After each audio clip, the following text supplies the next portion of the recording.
Rasa tersinggung is biasa, hukum be ilmu. Misalnya kowe gobloke ra karuan. Di bojo ya goblok ra karuan. Dua sejoli padha-padha direputasi goblok. Wis. Wajib didik anak kon ngapal Al-Qur'an utawa kon pinter matematika. Didik wajib iku hukum. Tapi cara ilmu gak mungkin.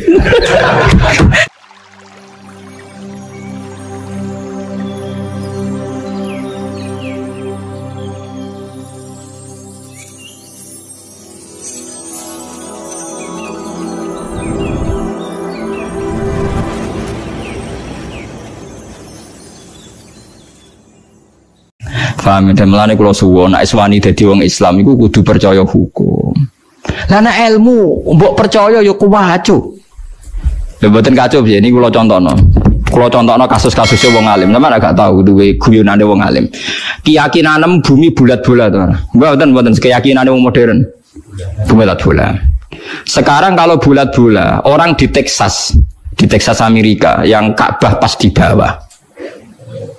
Paham ya? Itu salate madhep ngulon ta madhep ngetan. Apa ngalor apa ngidul wong padha. Lah ya ana jarak iku rubuk nggih. Malane nggone hisab falak ku diwari rubuk. Mergo ana jarak wetan kulon lor kidul rubuk. Lah nak seperempat. Sause seperempat agak ana jarak. Misale bulat-bola lah. Bulat-bola terus Ka'bah ning ngisor kowe pol dhuwur. Iku salate madhep ndi? Kira-kira pilihane. Ya mboten kan madhep ngalor yo tok, ngetan yo tok, ngulon yo tok. Wong padha kok. Lho nak rubuk kan ketok, misale ya kan sama kan? Lho nak rubuk ketok, kita ning wetane kulone, tapi nak sang pas. Itu Said Muhammad pernah ditanya, "Kifaya Sayyid tusolli fi Texas?" Maksudnya jenengan anak salat teng Texas madhep ndi? Jane ngulon yo oleh ngetan yo oleh, tapi aku madhep ngetan jan. Jadi itu jadi guyonane ulama. Lho umpama kita nuruti ilmu madhep, maksudnya nuruti ilmu sing jenenge madhep. Wong Indonesia lah salat madhep ngetan oleh. Pada akhirnya kan sampai juga. Lah repot kan. Ya nak bumi bulat-bulat ke madhep dia ge sarah kan. Sampai juga kan. Lah kok madhep ngalor yang ngono alasane? Sampai juga kan. Wah, edan kabeh to nek anut ilmu. Lah nek ana anut ilmu apa hukum? Nah, anut tetep hukum. Paham nggih? Tapi hukum itu kadang-kadang kudu mbok langgar. Mergo nek mbok imani nemen-nemen hukum iku anti ilmu. Lah mulane kadang ana ayat fa inna ma tuwallu fasamma wajhu. Misale wong perang salate bebas madhep kiblat. Wong salat ning perjalanan ning pesawat salate bebas madhep. Mergo kadang Allah nganggo ilmu madhep dia ndak rapodo wae. Fa inna ma tuwallu fasamma wajhu. Dadi ku pangeran, dadi ilmu iku mbok imani ya hukum kudu madhep kulon. Nang Indonesia hukum kudu madhep kulon. Tapi Allah di beberapa contoh di mana kita tidak harus madhep ngulon, yaitu salat sunat fi safar sampai salat fi siddatil khauf. Kalau titeni sunai pangeran dadi ana hukum ana ilmu. Misalnya hukum ini rasa tersinggung is biasa, hukum be ilmu. Misalnya kowe gobloke ra karuan. Di bojo ya goblok ra karuan. Dua sejoli padha-padha direputasi goblok. Wis. Wajib didik anak kon ngapal Al-Qur'an utawa kon pinter matematika. Didik wajib iku hukum. Tapi cara ilmu gak mungkin. Wes ora mungkin abot. Jenenge gen kebodohan itu berlanjut. Misalnya. Wah, abot iku selabot.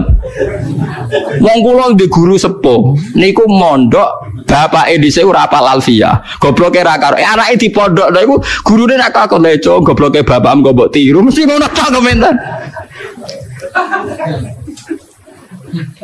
Hukum be ilmu beda ta ora? Beda. Ya akhirnya piye? Jadi kita sebagai kiai ini tetap mulang, tapi secara ilmu yakin nggak beda jauh deh sama bapaknya. Mesti ngono. Lah apa terus keyakinan ngono gak usah ngrubah hukum ya ora iso. Gus lah timbang kira-kira ya goblok koyo bapake ora usah ditenani. Ndara mirip bapake ya ajur ra ngono. Lah dadi ya ana hukum ya ana ilmu. Ya biasa. Lane Nabi ngendikan kadang takhayyaru linutafikum fa innal irqad dassas. Kowe nak rabi sak wedok sing mbambahe wong apik, mergo kadang watak elek ku niru. Tapi Nabi kadang ngendikan ora bapak-bapakan sementing bocah apik. Tapi masalahnya, kalau sering dibantah bet yang Allah Gus, angger sing sesuai sifat sini karepno Nabi, bocah ra gelem. Sing gelem sing ra sesuai disifatno Nabi. Ya nak tepan sing kaya Gus wonten niku, Gus sugih alim, golek ning sugih bener kan gampang. Lah sing nyakang-nyakang kriting ndek lho. Angel to. Akhire kriteriane kan sing gelem kan. Lah iya mulane wong-wong sing sithik-sithik muni sunah rasul ku ya repot. Perkarane misale sunah rasul ning kawin, aku hafal hadis tungkahul mar'atu li arba'in. Wong wedok dinikah pertimbangkan 4 hal. Li jamaliha wa nasabiha, ana sing ngendika li diniha wa maliha wa sabiha. Fatfar bi dzati din. Pokoke wong wedok dinikah 4 hal pertimbangkan. Agamane baik, raine. Nabi ngendikan wa jamaliha ayu, wa hasabiha nasabnya baik. Coba ayu turunan kiai pinter, terus sing lamar kriting elek anake wong biasa. Dia ini percaya sunah rasul, apa ngenteni sing sesuai 4 kriteria iki. Yo nganti mate. Jare sopo? Akhirnya kan golek sing sederajat kan? Agar cah elek ya bisa ngamar wong elek kan misalnya. Sing ora pati nasab yang ngelamar sing ora nasab. Nah itu sudah gitu. Ketika punya anak ya rasa narjetno nemen-nemen. Anakku sampeyan dadi iki gede. Ya nanti kan terus goblok-goblok berikutnya kan nemplek kan. Lah iku ilmu. Orang nggak bisa mungkiri gen. Mungkiri apa? Gen. Bahwa gen itu ada pengaruhnya, itu ilmu. Tapi secara hukum wong kudu didik anak. Ya sama tak kelar terus urip sepundi Gus piye biasa, pancen kawula wis ngene biasa. Paham lha iku eling-eling. Lha iku seperti Rasulullah sallallahu alaihi wasallam. Secara ilmu wong iku ya mungkin jujur, mungkin ora. Tapi ketika wong lanang mau jujurlah kok dipercaya itu bahaya bagi kelangsungan Islam. Mergo tiap wong gak seneng sing wedok terus nglaporno sing wedok selingkuh. Itu ajur-ajuran. Faham ya, itu disebut kul falillahil hujjatul baligha. Jadi sampean mikir pokoknya anggere wonten riwayate kudu jenengan iman. Contoh ketiga niki rungokno tenan nggih. Kula niate taqarrub ila Allah, kula mboten gadah kepentingan napa-napa. Dan ini menghibur. Yang ketiga ini baik bagi Anda. Dan ini hadis sahih. Saya ulang-ulang ini hadis sahih. Kullu ummati mu'afan illal mujahirin. Kabeh umatku itu disepuro pangeran, kecuali wong sing ngetokno maksiate. Misale wong zina kok ning dalan, maling kok terang-terangan, itu kan gak maling jenenge. Garong jenenge. Ana wong zina kok ning dalan, utawa bar zina cerita wong, utawa bar maling cerita wong. Kabeh umatku iso disepuro kecuali sing ngetokno maksiate. Misale bengine maksiat ditutupi pangeran terus rino kondo, iku malah sing ra disepuro. Orang-orang ada yang tanya, Gus ini hadis apa? Kan aneh. Orang berdosa cerita dosa itu kan jujur. Dalam satu sisi statusnya kan jujur. Tapi kok malah radi sepuro. Sing bodoni ora jujur, sok suci di sepuro. Karena ini ada riwayat, kita harus membela Rasulullah Shallallahu Alaihi Wasallam. Cara bela begini. Rasa tersinggung kan misalnya, Ruhen itu misalnya tahu ngambung wong misalnya. Mustafa harus tahu pacaran. Sana jantung aku ora tau bayang Mustafa kok pacaran sing gelem sapa misalnya. Tapi bayangno nek Mustafa aku tahu pacaran gonjano cah wedok misalnya. Ya coba bayangno zina keseremen masalah. Ruhen misalnya tahu, nak Ruhen tahu pacaran wajar gitu. Tahu gitu. Terus saiki Mustafa wis kiai, Ruhen wis kiai. Saiki bayangno, engko terus ketok beneri Rasulullah. Ruhen cerita tahu maksiat, tahu pacaran, tahu gonjano wong. Mustafa cerita kalau setiap kiai cerita duwe masa lalu maksiat, pasti pikiran orang banyak ternyata maksiat itu biasa. Wong kiai wae tahu. Jangan-jangan nanti jadi gerakan maksiat yang masif. Lho ndak jujur. Ini ketok benere sedekah Rasulullah kan? Anda cerita tahu maksiat itu jujur. Tapi Anda akan bikin gerakan maksiat menjadi hal yang biasa. Karena setiap orang kan maksiat biasa, Pak kiainya saja pernah maksiat. Akhirnya apa dijujur mek ra kondo? Tapi ra kondo. Mulane nek maksiat langsung istighfar mbek pangeran karena nak jujur malah repot. Mulane lucu ning hadis ana riwayat man satara musliman satarahu. Jadi misalnya aku roh Ruhin ngambung wong wedok sing gak bojone. Aku dhewe ora roh.